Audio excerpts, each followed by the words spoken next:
Friends, okay, number 18 of my book, video book, MaRkED BiRtH. Alright, so, becoming awake was scary. Wow. Because becoming aware that I was awake was pretty scary. I'm fearless now, but I became fearless from seeing all the scary, things happening, and no one else saw them. So I have to connect my environmental diseases to my awareness of being awake, because those are the things that I was seeing that were unreal, they weren't real, and nobody believed me. That was some rough stuff. They make you become alone, and when nobody believes you and they label you delusional, and you know you're seeing these things, it's very lonely. It's very lost. I prayed for death many, many, many times.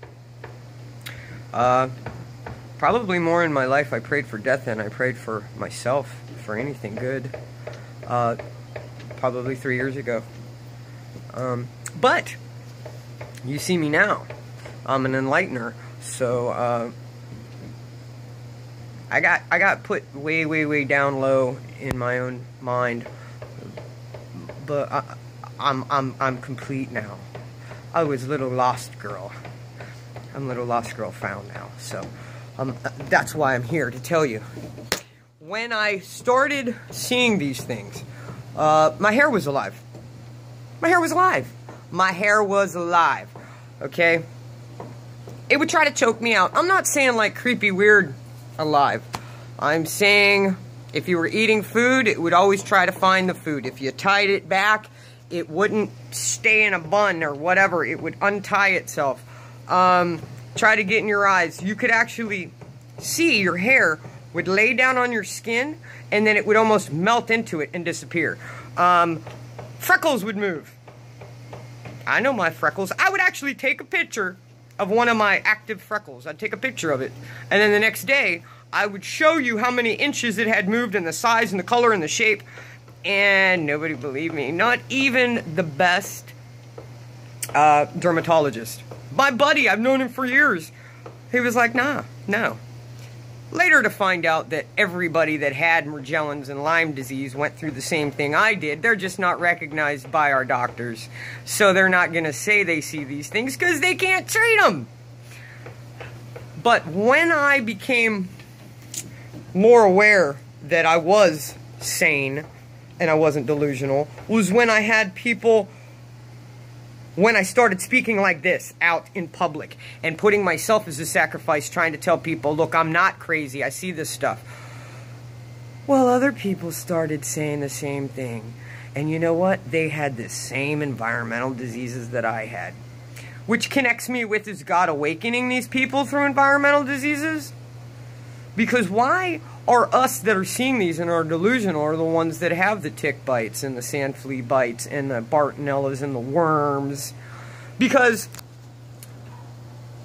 we have things living in our guts and in our skin and in our scalps and in our throats, and we have things that you can't see that are actually been there since our bite and are living and hybrid and breeding, and we're probably pooing them out. They don't die, these things. We cannot kill our diseases. I'm believing now that we can put them to sleep with no fear of them. If we give them power, we're feeding them. If we laugh at them, I think it's a smart bug, these environmental diseases. Remember, this is me. I'm not trying to sell anything. I'm just telling you what's in my mind. I'm not trying to persuade you. I'm trying to enlighten you. Maybe you need to think a little more instead of reacting to what someone says when you say you see things. That's blue and someone says it's purple. Don't automatically go to thinking that it's blue. Find inside yourself what you see. Because mostly the people that are saying that it's blue and you say it's purple, it's really purple. People are trying to cure things that were purposely sent here to awaken you. What doesn't kill you makes you stronger. If you read in the Bible, it tells you clearly that pestilence and worms and all that, it's purification. Purification of self. You can't sit with God or walk up at a table or anything being impure. Now, if you're a seed of some sort, a first fruit, and he needs you to join the army and take your place where you're supposed to be and be a soldier and help enlighten people, maybe he knows your spirit is so damn strong that he's going to give you these things to bring you to your knees. And well, who are you going to reach for? You're going to reach for the darkness that has been already bringing you to your knees, that is allowed because we invited it in?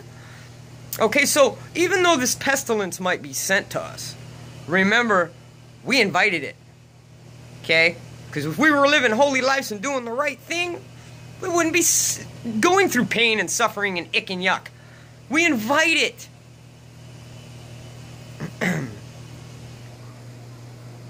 Wash your hands. Wash your hands clean of fear.